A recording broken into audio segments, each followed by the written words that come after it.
मीटिंगला ये, तुला काय बोलायचं ते लिहून दे, मी देईन प्रेझेंटेशन, आई हँडल इट. आज मी सगळं ट्रान्सलेट करावं असं मी नाही सरांचं.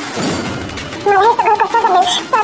तुमचा माझ्यावर पूर्ण विश्वास आहे. माझा मितवा मालिकेच्या आजच्या भागामध्ये आपण पाहणार आहोत की आता ईश्वरी अर्णवसाठी मस्तपैकी गरम गरम दूध हळदीचं घेऊन आलेली असते आणि अर्णवला म्हणते की अर्णव सर घ्या, म्हणजे कसं तुम्हाला बरं वाटेल. मला माहितीये तुम्हाला खूपच त्रास होत असणार आहे, पण तुम्हाला हे हळदीचं दूध घेणं देखील तितकंच गरजेचं आहे.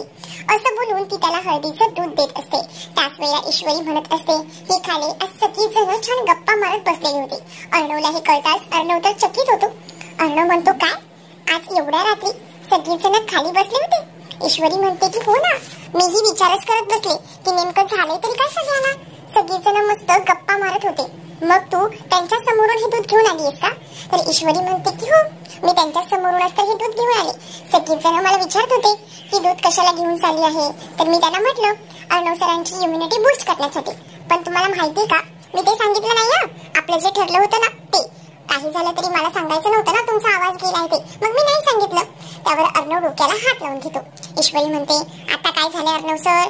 त्यावर ईश्वरी अर्णवला हे बोलल्यावर अर्णव सांगतो अगं तुला काय माहिती, त्या सगळ्यांचा असा गैरसमज झाला असेल की आपल्या दोघांची पहिली रात्र एन्जॉय चाललेली आहे आणि म्हणूनच हे तू दूध घेऊन आलेली आहेस असंच त्यांना वाटलं असेल.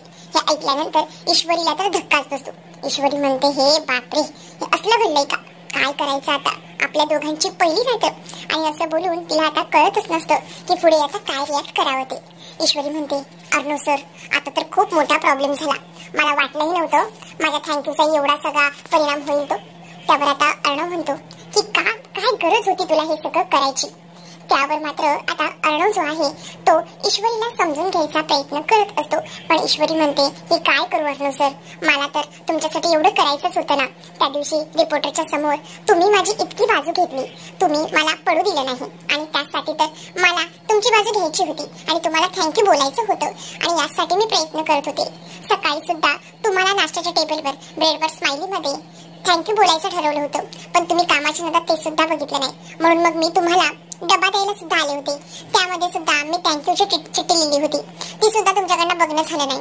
मग म्हटलं काय करावं, निदान मग आता असं तरी फुलांनी सजवावं आणि तुम्हाला तो बुके द्यावा असा मी विचार केला. म्हणून तर मी तुमच्यासाठी एवढं सगळं केलं असं देखील ईश्वरी अर्णवला सांगू लागते.